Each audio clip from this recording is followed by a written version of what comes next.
கரூர் துயர சம்பவத்துக்கு பிறகு தமிழக வெற்றி கழகத்தை மையமாக வைத்து சூடுபிடிக்க தொடங்கி இருக்கிறது தமிழக அரசியல் களம்.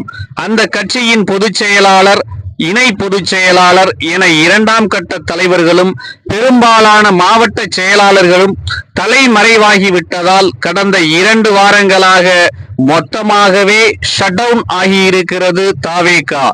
அரசியல் செயல்பாடுகள் மட்டுமல்ல, கரூர் துயரத்தில் பலியானவர்களுக்கு இரங்கல் கூட்டம் நடத்துவதற்கு கூட கட்சி நிர்வாகத்தில் ஆளில்லாமல் முடங்கி கிடக்கிறது அந்த கட்சி.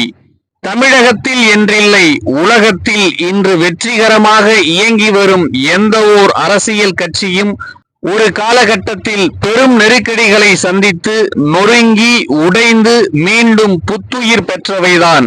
ஆனால் விழுந்தவுடனே சடாரென எழுந்து மீண்டும் முதலிலிருந்து ஆரம்பித்து முன்னிலும் தீவிரமாக ஓட வேண்டும். வீழ்ந்தபடியே கிடப்பது பலவீனம்.